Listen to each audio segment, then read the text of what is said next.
வணக்கம். இது பொலிட்டிக்கல் பார்க்க நான் உங்கள் நண்பன். இன்றைய தினத்துல ஆதவோட கையில போயிருச்சுப்பா தாவேக்கா, இனிமேல் ஆதவ எடுக்கிறது தான் முடிவு அப்படிங்கிறதும், அடுத்து பாத்தீங்கன்னா ஏன் விஜயன் இன்னும் திமுகவை டச் பண்ணாம இருக்கிறாரு, என்ன காரணம் அப்படின்னு சொல்லிட்டு சொல்றதும், இந்த குற்றங்களுக்கெல்லாம் பின்னணியில என்ன பிரச்சனை இருக்குது அப்படிங்கறதும் இந்த வீடியோக்குள்ள ஃபுல்லா பார்த்துடலாம். அதுக்கு முன்னாடி நம்ம சேனலை சப்ஸ்கிரைப் பண்ணி இதோ இங்க தெரியுற QR கோடை பயன்படுத்துங்கன்னு சொல்லிட்டு நம்ம இந்த வீடியோக்குள்ள போயிடலாம். நான் முதல் விஷயத்தை என்ன சொல்றேன்னு பாத்தீங்கன்னா, ஆதவர்ஜினா தான் டிவிக்கனுடைய இப்போதைக்கு லீடரா இருக்காரு. அவர் முதல் போட்டிருக்காரு, அவர் தான் நடத்துறாரு. விஜய்க்கு அவர் முகம் மட்டும்தான் முதலமைச்சர் கேண்டிடேட்டு, மற்றபடி ஆதவ் தான் எல்லாருடைய இதையும் பார்த்துக்கிறாரு, அவர் நடத்துறாரு, இருக்கிற ஆட்களை எல்லாத்தையும் கம்மி பண்ணிட்டு ஆதவ் மட்டும் தான் பெரிய ஆளா காட்டுறாரு, அவர்கிட்ட லாட்டரி வித்த பணம் கோடி கோடியே இருக்குது, அதை வச்சு கட்சி நடத்திட்டு இருக்காரு. அதாவது படைப்பா படத்துல ஒரு டைலாக் வரும்ல, இந்த மாப்பிள்ளை போட்டிருக்கிற சட்டை, மாப்பிள்ளை அவரு தாங்க போட்டிருக்கிற சட்டை என்றது அப்படிங்கிற மாதிரிலாம் நிறைய பேர் கமெண்ட் பண்ணிட்டு இருக்கிறாங்க. இதுக்கெல்லாம் உண்மையான காரணம் இருக்குமா அப்படின்னு சொல்லிட்டு நீங்க சிந்திச்சிட்டு இருக்கிறது நல்லாவே தெரியுது. ஒரு விஷயத்த நான் சொல்லட்டுமா, இந்த ஆதவர்ஜினா அப்படிங்கிறவர் 2025 ஜனவரி லாஸ்ட் பிப்ரவரி 1 தான் தாவேக்காவில் ஜாயின் பண்றாரு. குறிப்பா அம்பேத்கருடைய புத்தக திருவிழாவுக்கு தான் விஜய் அவர்களும் ஆதவர்களும் சந்திக்கிறாங்க. அதாவது திருமாவளவன் சார்பாக ஆதவர்ஜினாவும், டிவிகே சார்பாக விஜய் அவர்களும் அந்த புத்தக திருவிழாவில், அம்பேத்கர் புத்தக திருவிழாவில் சந்திக்கிறாங்க.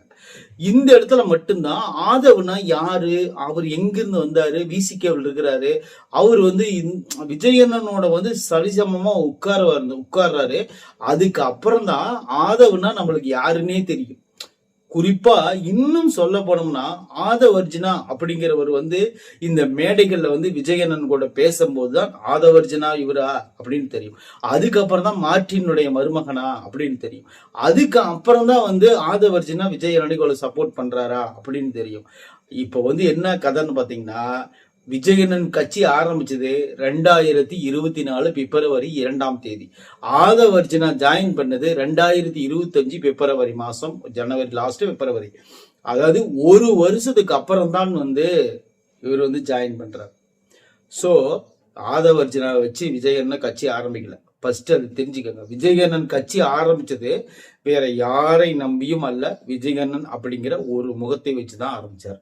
அதுக்கு காரணம் புஷி ஆனந்த் அப்படிங்கிற தன்னுடைய செயலாளர். அது கூடவே இருக்கக்கூடிய ஒரு கிட்டத்தட்ட ஒரு ரசிகர் மன்ற தலைவர்னு வச்சுக்கோங்களேன், கூடவே இருக்காருங்க. பாண்டிச்சேரியில இருந்து என்னைக்கு எம்எல்ஏ பதவியை தூக்கி எறிஞ்சிட்டு வந்தாரோ அன்னிலிருந்து விஜயனன் கூடவே விஜய் மக்கள் இயக்கத்தில் ஆரம்பிச்சு எல்லா உதவிகள் செய்யறதுல இருந்து எல்லா கூட மாட எல்லாத்துலயும் சரி, இன்னைக்கு சரி விஜயனன் பார்த்து போய் அந்த கிணத்துல குதிப்பா ஆனந்த் அப்படின்னு சொன்னா ஓடி போய் குதிச்சிருவார். அந்த மாதிரி ஒரு உயிருக்கு குடிக்கக்கூடிய ஒரு தலைவர், அதாவது தலைவருக்காக உயிருக்கு குடிக்கக்கூடிய ஒரு தொண்டனாக புஷி ஆனந்தன் இருக்கார். புஷி ஆனந்தன் இன்னைக்கு பார்த்து, புஷி ஆனந்தன் நீங்க என்ன பண்ணுங்க, பதவி ராஜினாமா பண்ணிருங்க அப்படின்னு சொன்னா ஏன் என்னன்னு கூட கேட்க மாட்டார், டக்குன்னு பதவி தூக்கி எறிஞ்சிட்டு போயிடுவார். அந்த மாதிரி ஒரு அவருக்குள்ள ஒரு மரியாதை வச்சு இருந்திருக்காரு. அதனாலதான் விஜயனன் கூடவே வச்சு பொதுச் செயலாளராக செயல்பட்டு இருக்காரு. இன்னைக்கு என்ன சொல்றாங்கன்னு பாத்தீங்கன்னா, ஆதவர்ஜினா தான் டிவிக்கனுடைய மிகப்பெரிய ஒரு பலம், அவரு தான் எல்லாத்தையும் கண்ட்ரோல் பண்றாரு அப்படிங்கிற மாதிரி ஒரு பிம்பத்தை சுத்தி இருக்கிறவங்களை ஏற்படுத்துறாங்க. இதுக்கு காரணம் என்னன்னு பாத்தீங்கன்னா, இதன் மூலியமா ஆதவர்ஜினாவுக்கும் விஜய் அவர்களுக்கும் ஒரு ட்ரிகர் ஏற்படுத்த, ஒரு முரண்பாடை ஏற்படுத்தலாம், ஒரு சண்டை ஏற்படுத்தலாம், ஒரு பெரிய ஒரு உராய்ச்சலை ஏற்படுத்தலாம் அப்படின்னு சொல்லிட்டு இவங்களுக்குள்ள ஒரு சின்ன மைண்ட் ஓடிட்டு இருக்கு. நான் ஒண்ணு சொல்லட்டுமா, இங்க ஆதவுக்காகவோ புஷி ஆனந்துக்காகவோ மீதி இருக்கக்கூடிய நிர்மல் குமார், அப்புறம் பாத்தீங்கன்னா மரிய வில்சன், செங்கோட்டையன் அவர்கள் சொல்லிட்டு இந்த அமைச்சர்கள் எம்எல்ஏக்கள் இவங்களுக்கெல்லாம் யாருக்காகவும் மக்கள் ஓட்டு போடவே இல்லை. இவங்கெல்லாம் யாருன்னே தெரியாது. ஆனா விஜயனன் அப்படிங்கிற ஒரு முகத்துக்காக மட்டும்தான் 1.25 கோடி பேர் ஓட்டு போட்டுக்கிறாங்க. இன்னைக்கும் விஜயனன் டிவிகேல இல்ல அப்படின்னு தெரிஞ்சதுன்னா இன்னைக்கு டிவிகே கட்சி அதெல்லாம் பாலாதாரத்துக்கு போயிடும். யாருமே ஓட்டே போட மாட்டாங்க. ஃபர்ஸ்ட் ஒரு மொத்தமா சேர்த்துனாவே ஒரு 1000 ஓட்டு வருமாங்கிறது டவுட் தான். ஏன்னா அந்த மாதிரி ஒரு சூழ்நிலை. ஆனா விஜயகண்ணன் அப்படிங்கிற ஒரு முகம் இருந்துச்சுன்னா, இங்க 1.25 கோடி சொன்ன பாத்தீங்களா, அடுத்த தேர்தலில் 3 கோடி வர்றதுக்கு கூட வாய்ப்பு இருக்கு அப்படிங்கிறது வந்து ஒரு குறிப்பிடத்தக்கது. ஆதவாலேயோ ஆதவர்ஜுனா அவர்களாலேயோ கேஏஎஸ் அவர்களாலேயோ புஷி ஆனந்தண்ணன் அவர்களாலேயோ இந்த கட்சி வந்து இல்ல, விஜயண்ணனால் மட்டும்தான் இருக்கு. இதை வந்து சில புல்லுருவிகள் வந்து எப்படி எடுத்துக்கிறாங்கன்னு பாத்தீங்கன்னா, ஆதவர்ஜுனா தான் காசு கொடுத்து ரொட்டேட் பண்றாரு, ஆதவர்ஜுனா தான் வந்து எல்லா செலவும் பண்றாரு அப்படிங்கிற மாதிரி வந்து ஆதவர்ஜுனாவுக்கும் விஜய் அவர்களுக்கும் சண்டை மூட்டுடும் விண்ணமாக இவங்களுக்குள்ள மனஸ்தாபம் ஏற்படணும், ஏதோ ஒரு வகையில கட்சி 2ஆ பிரியணும், அப்படி நம்ம உள்ள போது ஆட்டை களைச்சுட்டலாம் அப்படிங்கிறதுக்காக செயல்பட்டு இருக்காங்க. மக்களை எதையும் நீங்க நம்பாதீங்க, இதெல்லாம் உண்மையே கிடையாது. விஜய் அவர்கள் தன்னை நம்பி மட்டும்தான் கட்சி ஆரம்பிச்சாரு 2024 பிப்ரவரி 2ஆம் தேதி. ஆதவர்ஜுனா வந்து சேர்ந்தது வந்து 2025 பிப்ரவரி மாசம். நீங்க இதுல இருந்து கணக்கு போடுங்க. ஒரு வருஷம் வந்து விஜயகண்ணன் தனிச்சு நின்று மேல வந்திருக்காரு.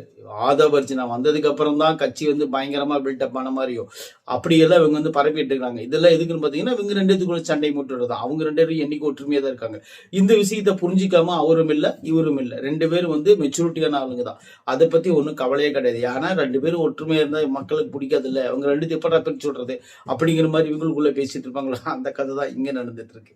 சரி, ஓகே, இது நடக்கட்டும். ஏன்னு கேட்டீங்கன்னா, இப்படி எல்லாம் நடந்தாதான் கொஞ்சம் சுவாரஸ்யமா இருக்கும் அடுத்த அரசியலுக்கு போறதுக்கு. இவங்களுக்கு வேற கண்டென்ட் வேணாமா, அதுதான் வந்து எடுத்து போட்டுட்டு இருக்காங்க, வேற ஒண்ணும் இல்ல. மக்களே இதை நம்பாதீங்க. 2வது விஷயம் நம்ம எதை பார்க்க போறோம்னு பாத்தீங்கன்னா, ஏன் திமுக மேல கை வைக்காம இருக்காங்க. அவங்க செஞ்ச ஊழல்கள் எல்லாம் சீக்கிரம் வந்து மக்கள்கிட்ட எடுத்து வெளியே சொல்லி திமுகனுடைய கொம்ப பிடிக்கலாம்ல அப்படின்னு சொல்லிட்டு எல்லாரும் பார்த்துட்டு இருக்கிறாங்க. ஆனா அதுக்கான காரணத்தை வந்து விஜயன் வந்து இன்னைக்கு எடுக்க மாட்டார். ஏன்னு தெரியுமா?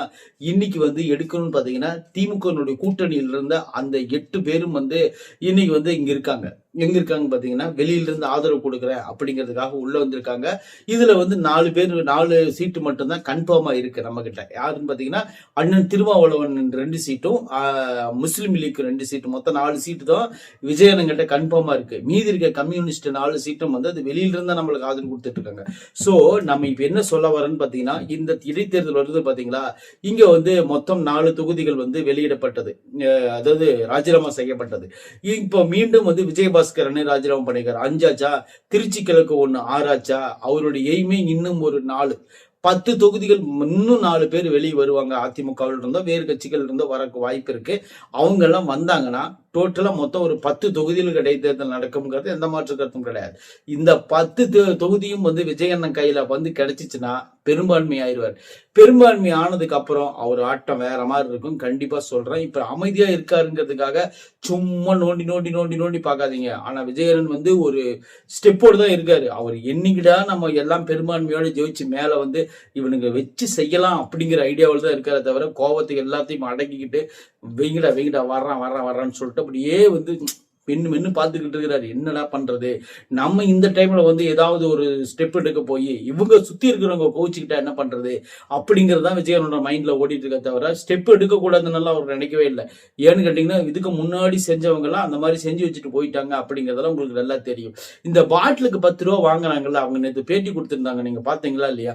அவங்க என்ன சொல்றாங்கன்னு பாத்தீங்கன்னா, எங்களுக்கு 11,000 ரூபாய் சம்பளத்துல நாங்க எப்படி வந்து குடும்பம் நடத்த முடியும், வெறும் 11,000 ரூபாய் கொடுக்குறீங்க, பாட்டிலுக்கு 10 ரூபா வாங்கினாதான் எங்களால வந்து அடுத்து குடும்பம் நடத்த முடியும், எங்க குழந்தை குட்டிகள் எல்லாம் பாருங்க அப்படிங்கிறாங்க. ஏன் பாட்டிலுக்கு சாராயம் வைக்கிறதுக்கு ஏன் அந்த வேலைக்கு நீங்க போறீங்க? நாங்க பார்த்த 11,000 சம்பளம் பத்தாது, நான் வேலைக்கு வரலன்னு சொல்ல வேண்டியதானே?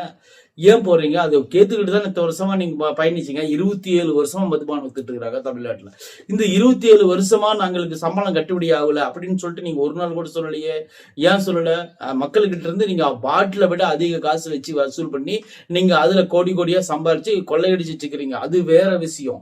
இது டாஸ்மார்க் ஊழியர்கள் இருந்து அதுல சப்ளை பண்றவங்க இருந்து இப்ப டாஸ்மார்க்ல வெளியில விற்கிற 2 ரூபாய் டம்ளர் டாஸ்மார்க்குள்ள 10 ரூபாய், நிஜமா இல்லையா?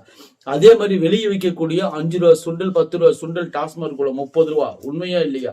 இதெல்லாம் உனக்கு எப்படா தெரியும் கேக்குறீங்களா? இல்ல சொல்லி கேள்விப்படுறதான், நான்லாம் போனதே இல்லை, இருந்தாலும் சொல்றேன்.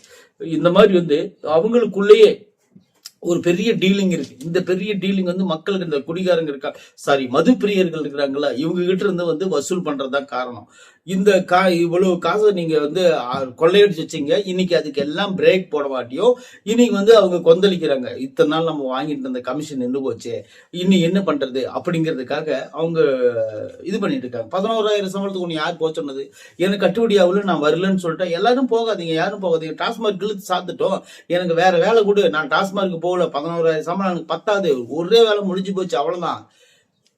இது வந்து ஒரு போராட்டம் பண்ண வேண்டிய அவசியமே கிடையாது. இது வந்து நேரடியாவே டாஸ்மார்க் எவனும் திறக்காதீங்க, இது 11,000 சம்பளம் எங்களுக்கு பத்தாதுங்க, நீங்க அதிகமா போட்டு கொடுங்க, இத்தனை நாள் நாங்க ஏதோ கமிஷன் வாங்கி பொழைச்சிட்டோம், இனிமேல் வந்து பொழைக்க வாய்ப்பு கொடுக்க மாட்டேங்கிறீங்க, அதனால வந்து நாங்க டாஸ்மார்க்கை திறக்க மாட்டோம், யாரு திறந்தாலும் நாங்க விட மாட்டோம், நாங்க பாட்டில் எல்லாம் எடுத்து உடச்சி தீ வச்சு கொளுத்தி விட்டுருங்க, அவ்வளவுதான், டாஸ்மார்க்கே முடிஞ்சிடும்.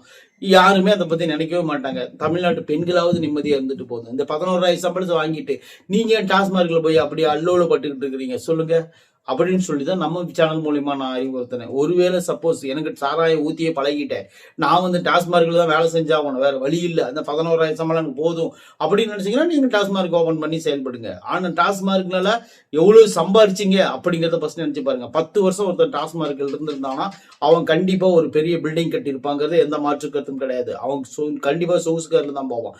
அந்த அளவுக்கு லாபம் கொடுத்த தொழில் அது. இன்னைக்கு வந்து அதெல்லாம் கட் பண்ண உடனே இவங்களுக்கு எல்லாம் கோவம் வந்துருச்சு.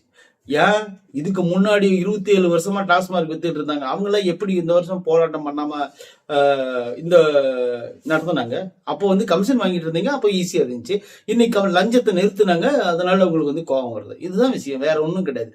நான் டாஸ்மார்க்ல வேலை செய்ய மாட்டேன், மதுபானம் வைக்க மாட்டேன், 11,000 சம்பளம் பத்தாது, நான் டாஸ்மார்க்க திறக்க மாட்டேன், திறக்கவும் விட மாட்டேன், வேலையை முடிஞ்சு போச்சு, அவ்வளவுதான்.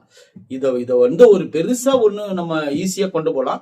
ஆனா இவங்க என்ன பண்றாங்க பாத்தீங்கன்னா, போராட்டம்ங்கிற பேர்ல இவங்க வந்து போராடினா பரவாயில்ல, குழந்தை குட்டிங்க பெண்களை கூட்டு வந்து போராடிட்டு இருக்காங்க. டாஸ்மார்க்கு சம்பளம் பத்திலின்னு பெண்களை கூட்டிட்டு வந்து போராட்டம் பண்ணிட்டு இருக்காங்க. எப்பேற்பட்ட தமிழ்நாடு பாருங்களேன். ஏதோ விவசாயத்துக்கு போராடுகியா, பெண்களை கூட்டிட்டு வந்து ஒரு நியாயம் இருக்கும். பெண்களை கூட்டு வந்து டாஸ்மார்க் ஓபன் பண்றதுக்கு சம்பளம் பத்தியில போராடிட்டு இருக்கீங்களே, கொஞ்சமாவது எனக்கு என்ன சொல்ல வருதுன்னு எனக்கு தெரியல. ஒருவேளை சப்போஸ் அவங்க பக்கம் நியாயம் இருக்கலாம், அதை நான் தெரியாம பேசியிருக்கலாம். உங்களுக்கு மனசு உறுத்துச்சுன்னா அதுக்கு நான் பொறுப்பு இல்லை. ஏன்னா இது உண்மையான விஷயம் பேச வேண்டியதா இருக்கு. ஏன்னா வலைதளங்களுக்குள்ள பேசிட்டு இருக்கிறதா நான் பேசுறேன், நான் ஒன்றும் புதுசா எடுத்தெல்லாம் பேசல. சரி, ஓகே. அடுத்த முக்கியமான விஷயம் நான் சொல்ல வந்தேன். ஃபர்ஸ்ட் என்ன சொல்லுதேன்? ஓகே, அந்த இப்ப வந்து விஜயனை மேல வைக்கக்கூடிய இந்த குற்றச்சாட்டுகளுக்கு எல்லாத்துக்கும் காரணம் என்னன்னு பாத்தீங்கன்னா, இந்த இடைத்தேர்தல் வரதுக்குள்ள விஜயனோட கவர்மெண்ட் காலி பண்ணணும் அப்படிங்கிறதுக்காக ஒரு சின்ன ஸ்கேம் நடந்துட்டு இருக்கு அப்படிங்கிறதும் உண்மைதான். ஏன்னா இல்லைன்னு இல்ல, இது எல்லாம் ஏதோ ஒரு வகையில கவர்மெண்ட் காலி பண்ணணும் அப்படிங்கிறதுக்காக பார்த்துட்டு இருக்காங்க. கவர்மெண்ட் ஒரு திட்டம் போட்டு வச்சிருக்கோம். இப்போ வந்து கவர்மெண்ட் காலி பண்றது வேற, விஜயண்ணன் வந்து சிரிச்சிட்டு போனார்னா பிரச்சனை. நான் நிறைய வீடியோல சொல்லியிருக்கேன், விஜயண்ணன் சிரிச்சிட்டு போனார்னா பிரச்சனை இல்லை, முறைச்சிட்டு போனார்னா பிரச்சனை இல்லை, திட்டாருன்னா பிரச்சனையே கிடையாது. ஆனா அமைதியா மட்டும் போயிட்டாருன்னு வச்சுக்கோங்களா, வச்சு செய்வாரு, கவலையப்படாதீங்க. என்ன கேட்டீங்கன்னா, இந்த இடைத்தேர்தல் தான் விஜயண்ணன் எதிர்பார்த்துட்டு இருக்காரு. இந்த இடைத்தேர்தல் தாண்டின உடனே அடுத்தது இருக்க போது பெரிய பெரிய சம்பவம் எல்லாம் இனிமேல் தான் இருக்க போது. கண்டென்ட்டுக்கு குறைச்சலே இருக்காது, தூக்கி வீசுவாரு, கேட்ச் பண்ணிக்கங்க. நன்றி, வணக்கம்.